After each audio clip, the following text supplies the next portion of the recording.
Good morning, children. Stay safely at home and stay healthy also. So last lesson we studied about the wave, longitudinal wave, transverse wave. All right. Now what are the differences between longitudinal and transverse wave? That also we have studied. All right. So how the wave is produced? Wave is produced due to the periodic vibration of the particles of the medium. And then we have studied this also, that whenever wave is propagating, then depending on particles, vibration of the particles of the medium, there are two kind of wave, longitudinal and transverse wave. And longitudinal and transverse, both the wave, they propagate through the medium due to the vibration of the particles of the medium. Now here one very fantastic thing is that when the wave is propagating through the medium, alright, then the particles of the medium never moves from one place to another. Alright, they vibrate about their mean position, but they will never leave their position and move around within the medium as you do in the classroom in absence of teacher. They do not do it, okay? Particles of the medium, they always about their mean position, they vibrate, but they never leave their position. Then the question arises, so when a wave is propagating, then what is getting transferred from one point to other? It is the energy getting transferred from one point to other. I hope you can remember how the wave produced. I said that when you are throwing a stone on a pool of water, then the stone is having energy. So when it is hitting one water molecule, it is transferring its energy to the molecule. Then the molecule will start vibrating. Then the molecule, the first molecule, it will transfer its energy to the neighboring molecule, and the neighboring molecule, after getting the energy from the first molecule, will start vibrating.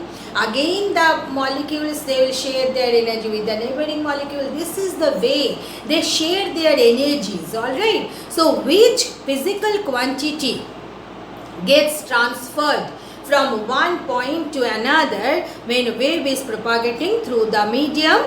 That is energy. Alright, energy always transferred from one point to another.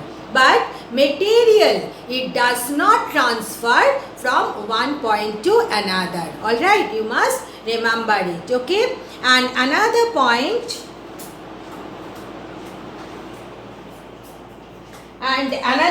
is that when the wave is produced and the wave propagates through the medium, then it is due to the vibration of the particles of the medium. So these 3 points are considered as the characteristics of wave motion. Alright, so I have summarized here characteristics of wave motion according to their importance in exam. Which point is most important? That is the first one. When a wave propagates through a medium, then the energy is transferred from one point to another. Which one is transferred? Energy is transferred from one point to another.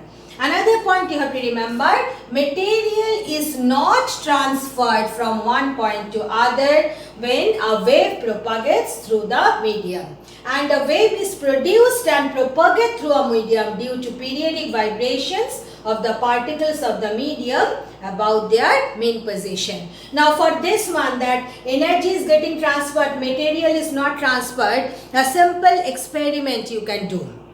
Suppose you are throwing a stone on a pool of water, and then you have seen that a ripple like structure, it will just move from the center to the outside. Okay, means a wave is produced. Then you can do, suppose this is the pool of water and the ripples are moving in this direction, then you can do one thing. You just take a leaf, okay, a dried leaf. And dried leaf, you just put it on water. Then you will observe that the leaf will vibrate up and down, but the leaf will never go with that disturbance from one point to another. It proves that the material is not transferred through the medium when a wave propagates through the medium, but energy is transferred from one point to another. You must write down all the 3 points and learn it. Now few terms. related with the wave motion. First one is the amplitude of the wave. Now you know that the wave is produced and propagated through a medium due to vibration of the particles of the medium, and the particle vibrates about its mean position to and fro. This diagram do not draw, I am just showing you. So suppose there is a particle, it is vibrating to and fro. So the maximum displacement of the particles of the medium through which wave is propagating on either side of the mean position is known as the amplitude. Means if you consider that the particle is vibrating to and fro like this is the mean position and this is the maximum displacement on either side. So this is the amplitude. Alright. So what is amplitude of the wave? The maximum displacement of the particles of the medium on either side of its mean position when a wave propagates through the medium is known as amplitude of the wave.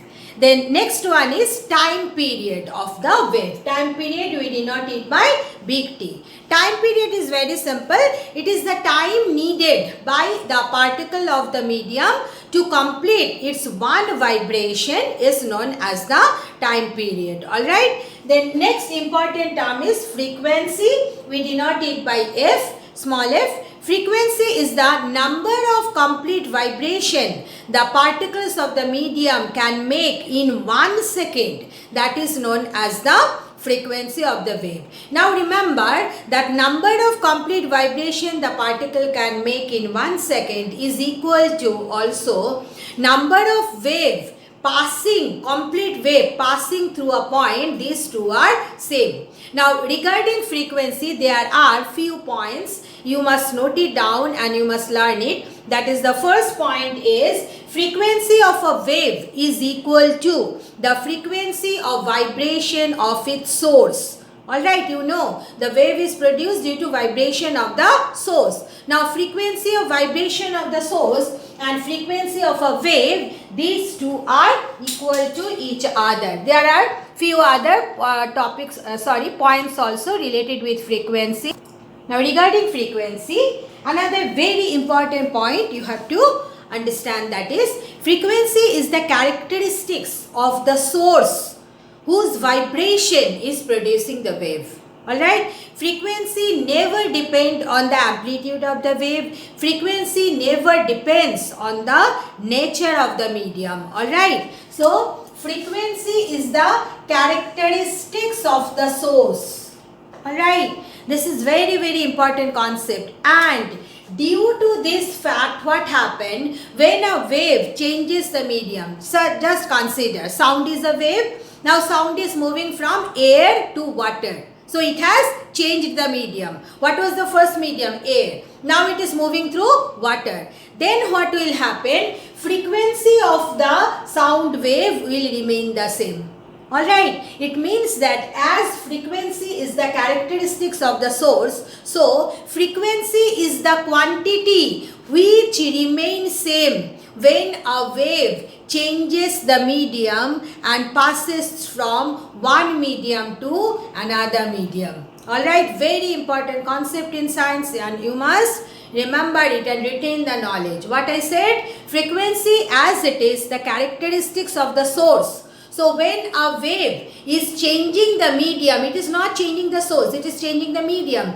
Then what happens?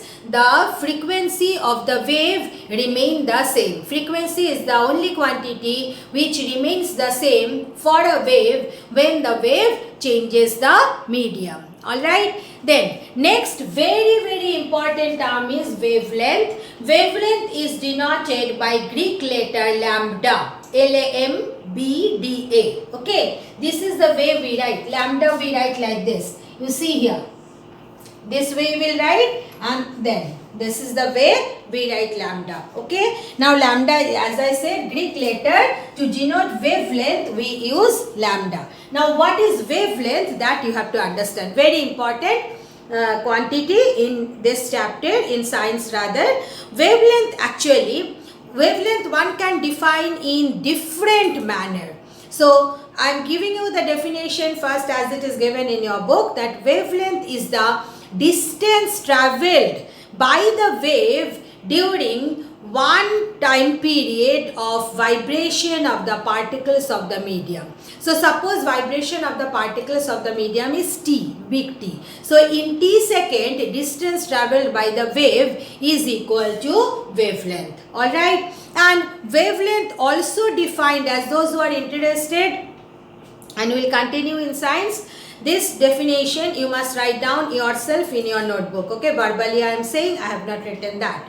Wavelength is the minimum distance between two particles, two consecutive particles in same phase. I repeat, wavelength one can define this way also: the minimum distance between two consecutive particles in same phase. Alright, phase means what? The state of motion. Means it will describe the state of motion. Means at any time, what is the displacement, what is the position, what is the acceleration, what is the direction of motion. Everything together is denoted by phase of the particle. So, wavelength is considered as the minimum distance between two particles in same phase. Alright, then we know that we are having two kind of wave. One is the longitudinal wave and another is the Now if you consider a longitudinal wave you may consider it is a collection of alternate compression, rarefaction region like this. Okay, and for a transverse wave, one may consider it is a collection of alternate crest, trough like this. Alright. So, from these two diagrams, understand what is wavelength. Okay. Wavelength is the distance between two consecutive compression. Alright. You see, this is the compression, this is compression. As it is a region, so I have taken the midpoints. Okay. So the distance between two consecutive means one after another.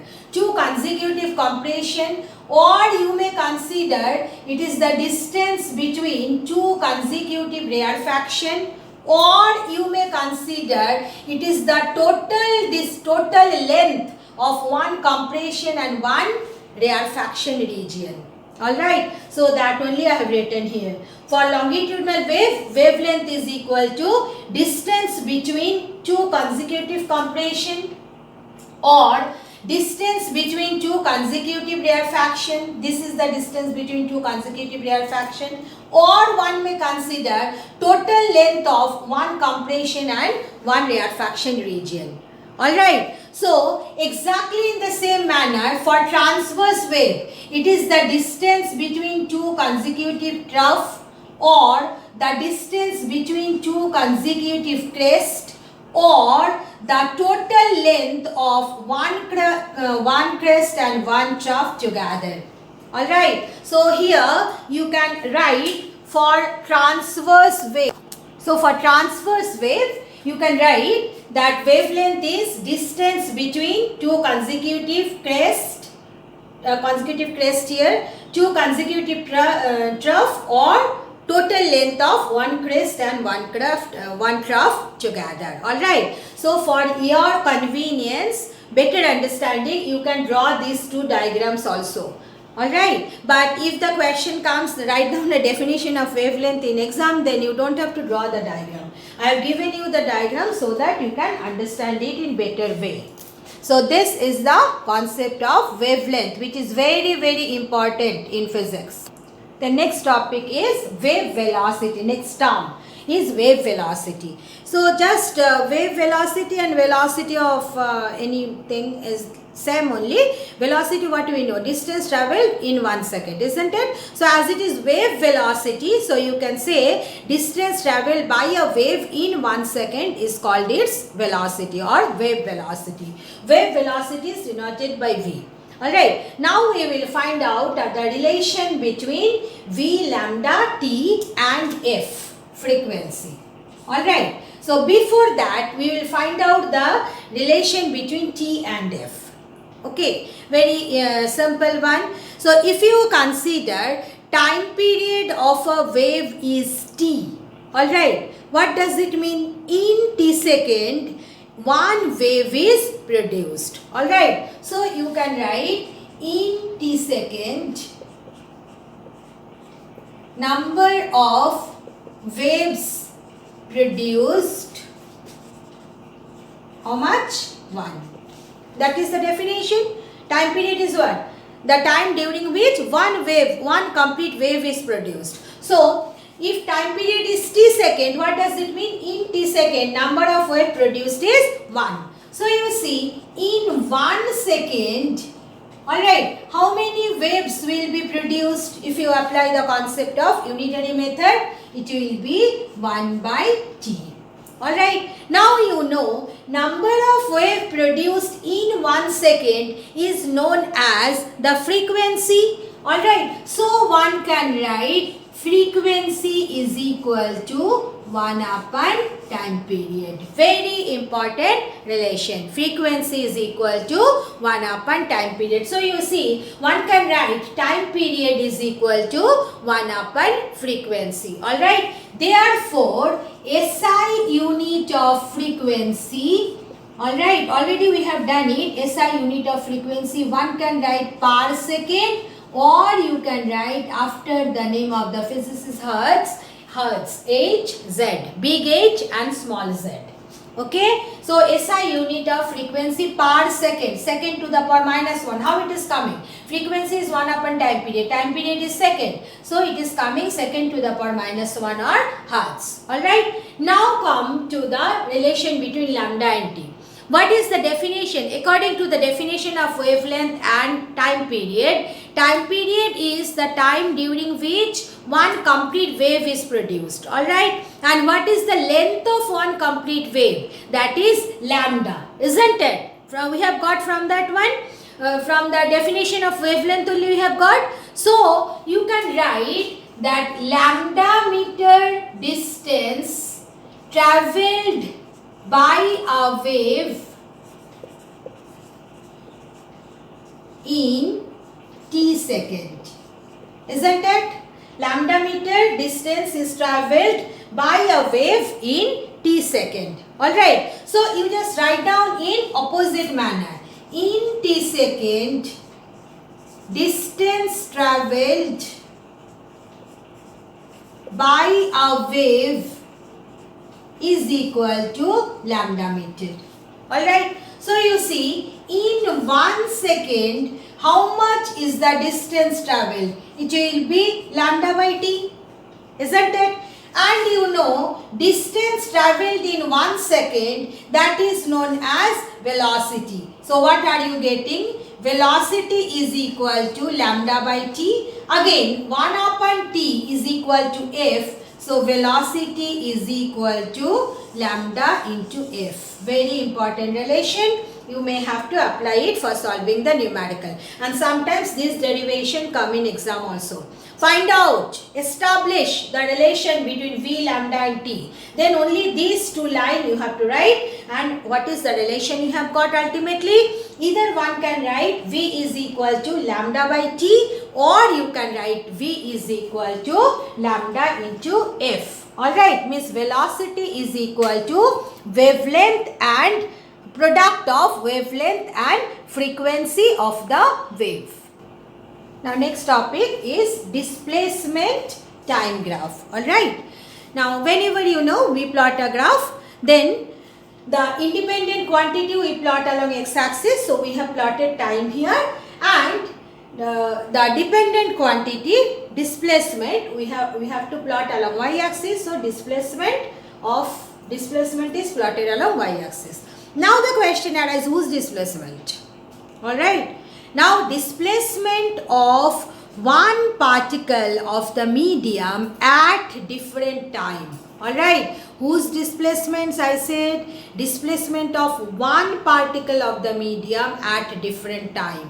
Clear? Just you consider this, understand it. When a particle vibrates, then the particle vibrate like this. Is that clear? Now you see, after time t, it's what is its displacement? It will come here. Then after some time, it will come here. After some time, it will come here. Then after some time, it will come here.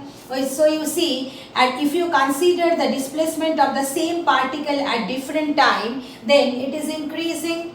Isn't it? So, if you plot displacement of one particle of the medium at different time, then this is the way you will get the graph. Just you consider the particle, displacement of the particle. First it is increasing, then what the particle will do? It will start moving like this. So you see, next time what will be the displacement? The particle is moving in this direction, no? So the distance, you see, the displacement is decreasing. Alright, then what will happen? The particle will start moving in this direction. So you see, this is the way the particle moving. Clear? So you just look at the graph is coming like this. Alright, here I have taken the displacement this way. So the graph I am getting like this. So if you consider the graph, what will be the nature of the graph? The nature of the graph will be as shown in the diagram.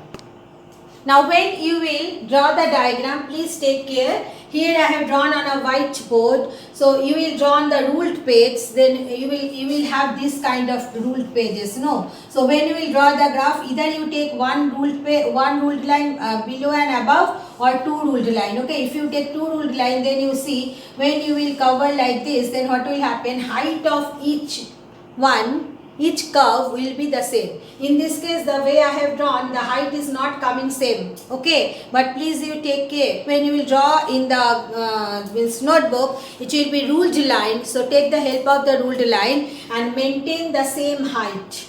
Clear what I said? Now, what is the importance of displacement time graph? Alright, from displacement time graph, one can find out the amplitude of the wave and time period of the wave. Alright, look at the graph. So this is one complete wave.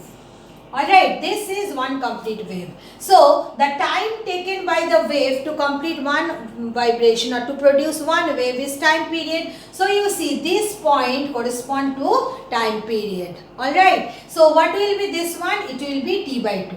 The next one is, what is the amplitude? Amplitude is the maximum displacement. So you see, this is the maximum displacement. So this will give you the amplitude. And from the graph, how you can find out? Suppose, as for example, I am saying this is 0 and this is 2 centimeter. This point correspond to 2 centimeter. Then what is the amplitude of the wave? 2 centimeter. Alright. So this is the way from the displacement time graph one can find out what is the time period and displacement of a wave. Remember another point, when we are plotting displacement and time graph, then whose displacement we are plotting? Displacement of one particle of the medium at different time. Alright, then the next graph is displacement distance graph. This is displacement distance graph. It means that we know that in a medium the different particles are there. Suppose the wave is originated at this point. Alright, now you take the displacement of the first particle. What is the distance of the first particle from the origin? This much. What is the distance of the second particle from the origin? This much. So you see, you are taking the distance of different particles from the origin of the wave and their displacement, and you are plotting the graph. Understood? So whose displacement? Displacement of all the particles. Alright, and what is this distance? Distance of each particle from the origin of the wave. It is plotted. Distance is plotted along the x-axis and displacement is plotted along y-axis. So here also, when you will draw the graph, please take care. In my case, this height are not same, but you take the help of the ruled line and make the height same. So you see, when this distance travel, then this distance, this is one complete wave. This is one complete wave. And you know, the length of one complete wave is nothing but wavelength. So you see, this point corresponds to wavelength lambda. So what will be this point? This is half of the wavelength, lambda by 2. Then again, what is the amplitude of the wave? Maximum displacement. So you see, this is the maximum displacement. So this length is equal to amplitude. So again I am saying, suppose this point corresponds to 5 meter. Alright, this point is corresponding to 5 meter.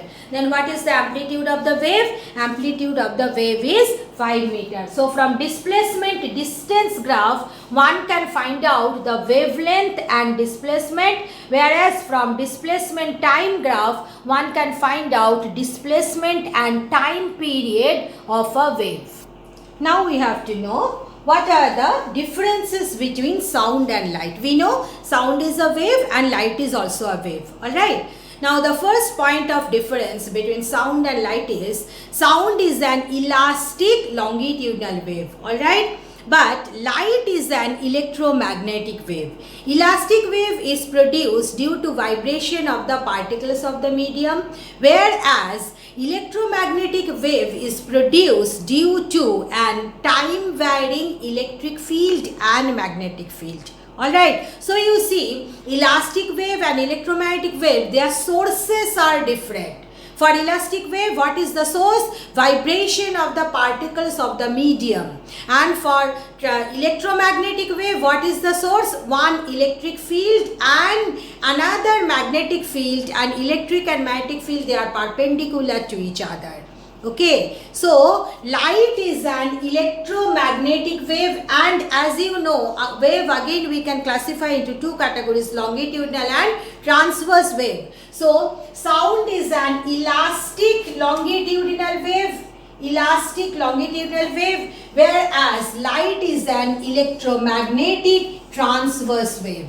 Alright, now sound cannot travel in vacuum or free space, but light can travel in vacuum or free space. Sound needs a medium for its propagation. Alright, that's why in the last lecture I told you, that somebody is following you, you are walking on moon and somebody is following you. So you will not be able to hear the footsteps of the follower. Okay, why? Because sound needs medium for its propagation. In moon there is no atmosphere, no medium. Okay. So here sound needs medium for its propagation, but light does not need medium for its propagation. And one of the example is that we are getting light on earth. Where from we are getting light? Sun. Between sun and earth there is a free space, isn't it? So still we are getting the sunlight. So what does it prove? That light does not need medium for its propagation. Alright, velocity of sound wave is quite low. It is 330 meter per second in air, whereas velocity of light is quite big. How much it is? 3 into 10 to the power 8 meter per second in air. Wavelength of sound is quite big. Wavelength of sound is of the order of 10 meter. It may start from 1 meter, and the maximum wavelength may be of 10 meter also. Whereas wavelength of light wave is very small. It is of the order of 10 to the power minus 10 meter. Okay. So these are the differences between sound and light wave, and it is also one important topic for your exam. Okay. So you must note down all the points of differences between sound and light. Now in our day-to-day life, we can experience that large difference between the velocity of sound and velocity of light.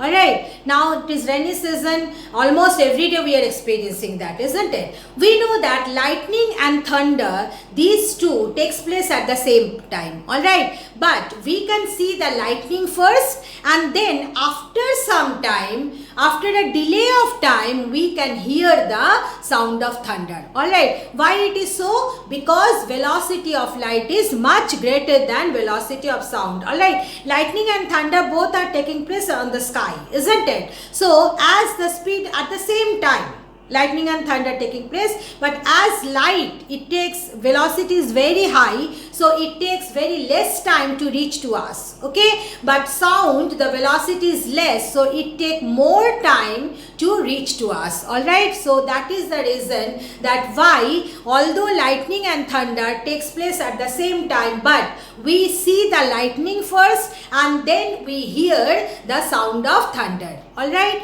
then next another one, if you observe the cricket match, then you will see you will observe that the ball and the bat, they are hitting together. Okay, you are watching that, but you will hear the sound of the ball striking the bat after some time. Okay, there is a time gap between these two processes. You are observing by your eyes that the ball strikes the bat, but you will not hear the sound of striking. You will hear the sound sometime later. Alright, so it is due to the fact that velocity of light is much higher than velocity of sound. Then the next one, next topic, these two topic I am just discussing, I am not writing on the board, you can understand it. Then another one is determination of speed of sound.